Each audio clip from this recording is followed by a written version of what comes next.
अनंत कोटी ब्रह्मांड नायक संतवर्य योगीराज सद्गुरु राजाधिराज श्री शंकर महाराज की जय।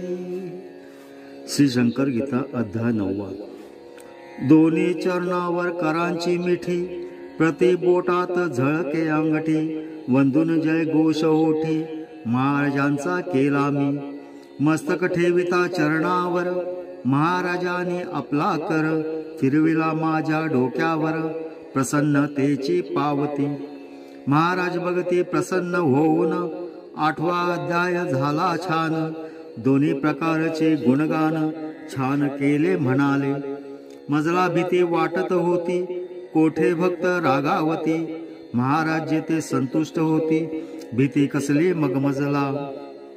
गोकुळ अष्टमीच्या उत्सवात महाराज अचानक हजर होत, सर्वांस लिमलेटच्या गोळ्या देत, जणू प्रसाद म्हणून। निर्मला गुप्ते यांना गोळी अगदी सुंटवड्यासारखी लागली, प्रत्यक्ष कृष्णाने गोळी दिली त्यांचा भाव पाहून। सोमवती अमावास्या दिनी महाराज आले जेजुरीहुनी, वासुदेव पंडित सदनी गादीवरती बैसले। महाराजांच्या शरीरातून बघता बघता महान शिवपिंड झाली निर्माण, मी कोण त्यांनी सांगितले। अक्कलकोट स्वामी समर्थ ठेवित छोटे शिवलिंग सुंदर, शंकर महाराजांच्या जिभेवर अभिषेक करत त्यावर। स्वतः अक्कलकोट स्वामी समर्थ तासन तास अभिषेक करत, शंकर महाराज शब्द असत अभिषेक चालू असताना। शंकर महाराज भावावस्थेत अखंड भाव समाधी लागत, अगदी ध्यान मग्न अवस्थेत रम्मान होऊन जायचे। अक्कलकोट स्वामी महाराज आणि शंकर महाराज यांच्यातील घटनेचा हा साज दिव्य आध्यात्मिक असे।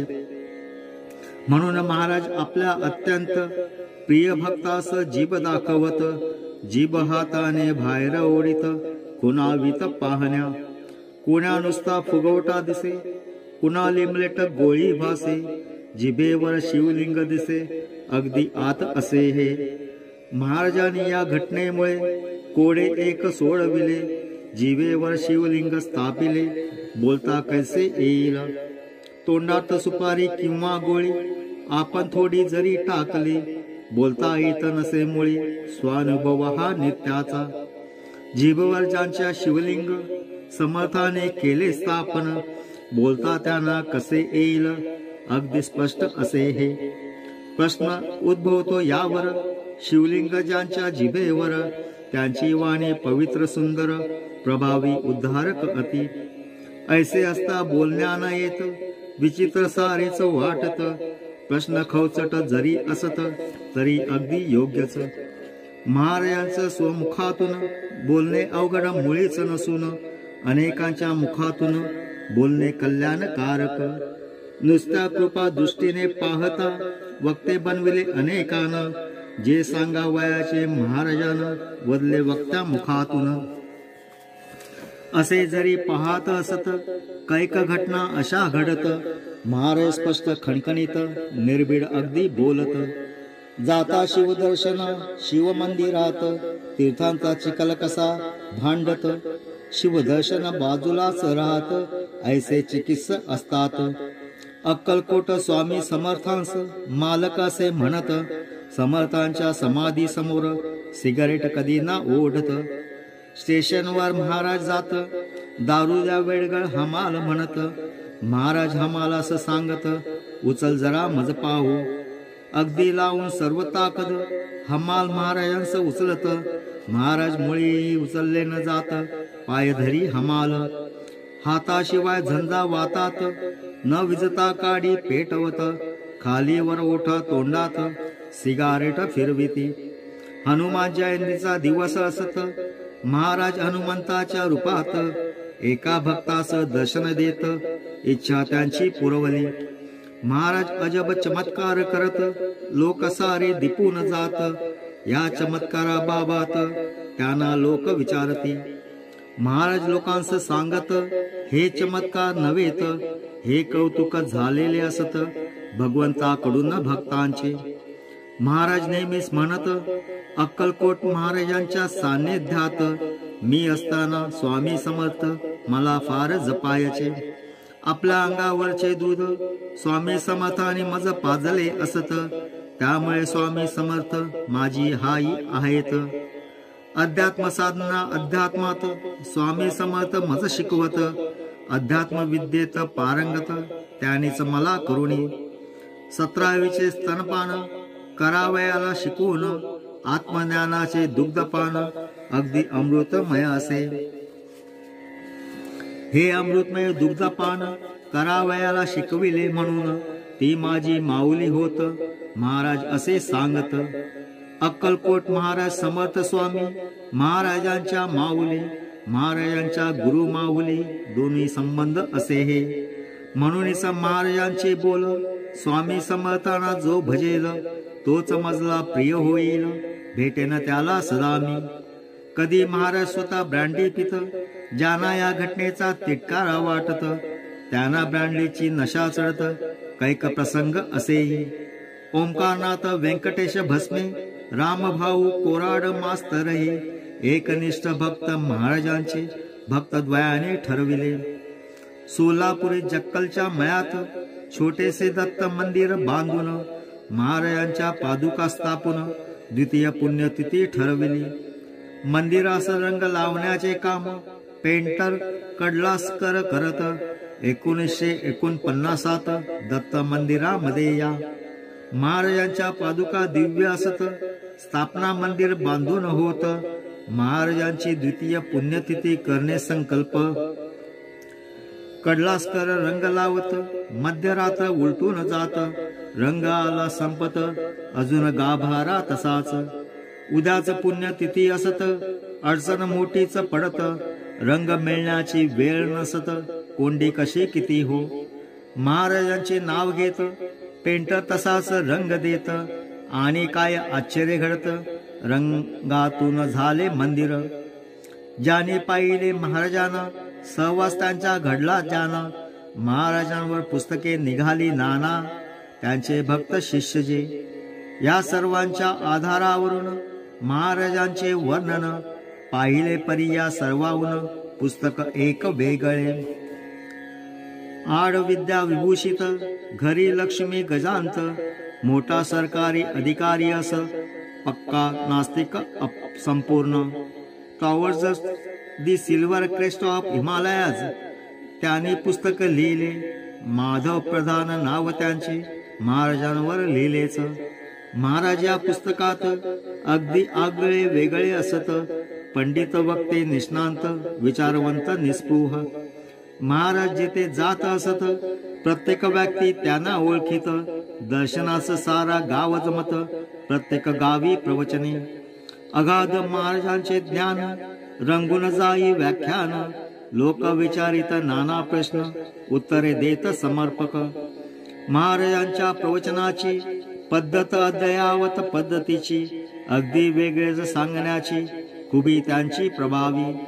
रूढी भावना ज्या सांभाळल्या, साऱ्याच त्याने उखडून दिल्या. नूतन विचारांना चालना दिल्या, ऐसे कौशल्य महान. दारू सिगारेट तंबाखू पान यांचे कुठेच नसे वर्णन. महाराजांचे कुठेही नावहीन, गुरुदेव ऐसा उल्लेख. प्रधानांचे घर संपूर्ण, अगदी सुधारक असून भारतीय संस्कार विहीन, ऐसे प्रधान स्वयंमेव. देवधर्म सत्पुरुष संत तिटकारा यांचा अत्यंत.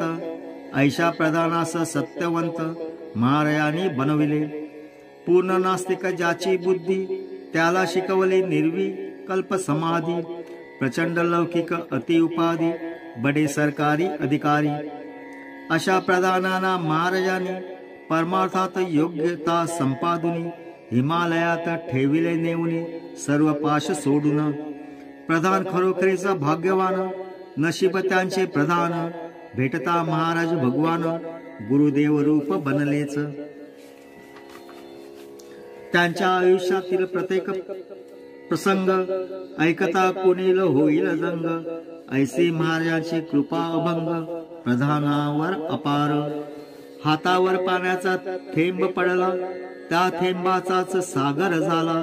असाच प्रधानांचा प्रकार घडला महाराजांच्या कृपेने. प्रधानांचे अनुभव प्रचंड, महाराजांची कृपा उदंड. अनुभव ऐकता लोखंड, सुवर्ण होऊन जाईल. महाराज समाधीस्थ होत, कळता समाधीजवळ प्रधान असत. महाराज समाधीतून प्रगटत, भेट दोघांची जाहली. सन 1942 सासवड शुगर फॅक्टरीत मॅनेजिंग डायरेक्टरचे असत सेक्रेटरी प्रधान. प्रधान मुंबईस जाण्या निघत, बैलगाडीतून महाराज येत. दोघांचे दृष्टादृष्ट होत, प्रधान ढुंकूनही न पाहत. नदीवर तेव्हा पूल नव्हता, पाऊस सारखा पडत होता. भिजत राहण्याशिवाय नव्हता मार्ग प्रधानांना तो. प्रधान रात्रभर भिजत, सणसणून त्यांना ताप चढत. सकाळी परत बंगल्यात येत, बिछाणावर झोपत. तेवढ्यात हसण्याचा आवाज येत. प्रधान डोळे उघडत, महाराज समोर उभे दिसत. प्रधानांना म्हणाले, काय रे मुंबईला जाण्याची तुझला होती नाघाई. काय झाले मग ऐसे म्हणून ते अंतर्धान जागले. प्रधानांचा ताप उतरला. महाराज म्हणाले एका गोसाव्याला, अक्कलकोट स्वामी समर्थांचा अंगारा टाक प्रधानमुखी. प्रधानांच्या मुखात गोसावी अंगारा घालत. प्रधान अगदी अचेतन होत, लाकडासारखे निश्चळ.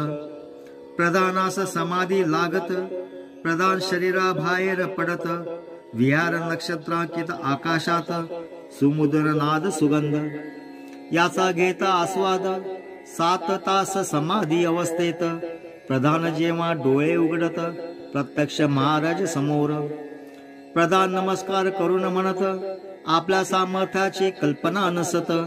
तुम्हीच माझे गुरु असत, आजपासून गुरुदेव. अशा रीतीने प्रधानांची आणि शंकर महाराजांची गाठ पडली सहजची, पक्की होत गेलीच. एकदा प्रधान नॉर्वेहून जर्मनीस चालले विमानातून. अचानक विमानात बिघाड होऊन प्राणावरी बेतले. विमान चालवणाऱ्या पायलटालाही बिघाड कसा झाला कळले नाही. विमानातील सर्व उतारूनी आशा सोडली प्राणांची. महाराजांचे स्मरण करू लागले प्रधान. केवढे आश्चर्य महान, विमान सुरक्षित उतरले. भेट होता महाराज म्हणत, त्या दिवशी तू विमानात एवढा का घाबरत. तेव्हा प्रधान म्हणाले, महाराज तुम्हास काय माहित. महाराज प्रधानास म्हणत, तुझ्या शेजारीच मी बसलो असत, मीच अपघात टाळला. प्रधान इंग्लंडला असत, त्यांचे वडील वारले भारतात.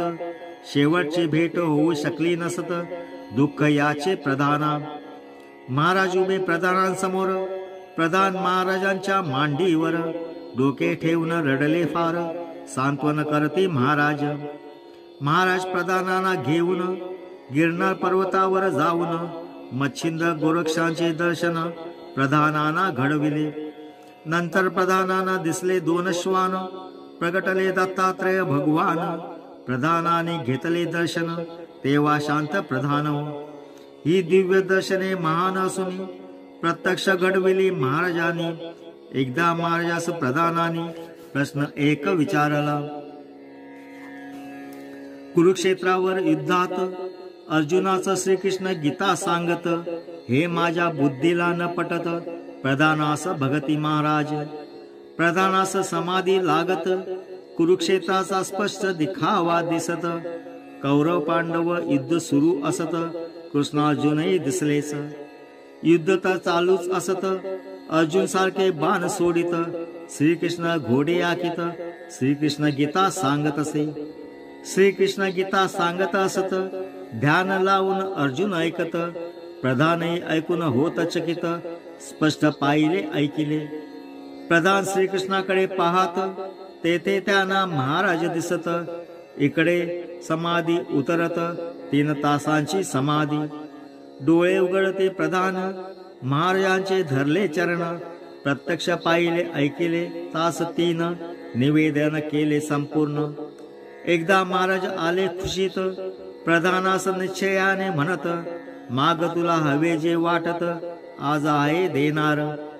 प्रधान म्हणाले पहा बरे, मी मागितल्यावर अन्य दुसरे, आगळे वेगळे वाटेल ते सारे.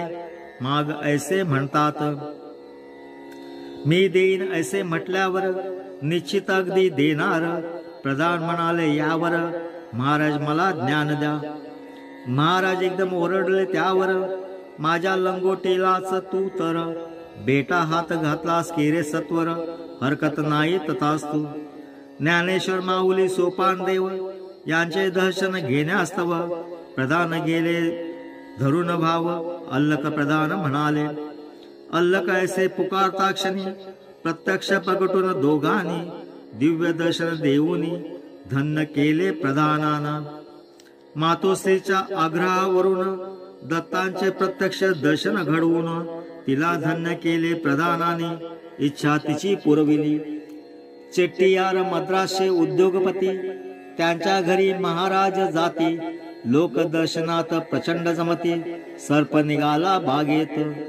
महाराज झाडांजवळ जात. ओठाने मधुर शीळ घालत. सर्पराज सळसळ करीत येत. विळखा घातला पायाला. महाराज त्याला हातात धरत. सर्पराज महाराजांस अवलोकत. नंतर तो विळखा घालत महाराजांच्या गळ्यास. महाराजांच्या डोक्यावरती फणा काढून सर्पराज डोलती. लोक घाबरून स्तब्ध होती. अरण्यात गेले महाराज. एका झाडाजवळ जाऊन नागास तेथे सोडून, पुन्हा चावू नकोस निष्कारण, फणा काढून मान्य करी. चरणे महाराजांची देखून दोन्ही चरणावर फणा टेकवून, फणा आनंदाने डोलवून सर्प गेला झुडपात. झुडपावर फणा काढली.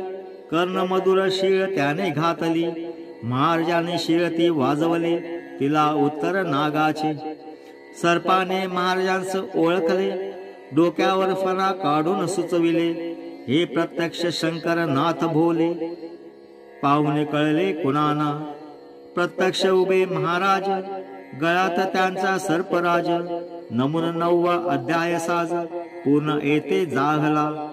अनंत कोटी ब्रह्मांड नायक संतवर्य योगीराज सद्गुरु राजाधिराज श्री शंकर महाराज की जय.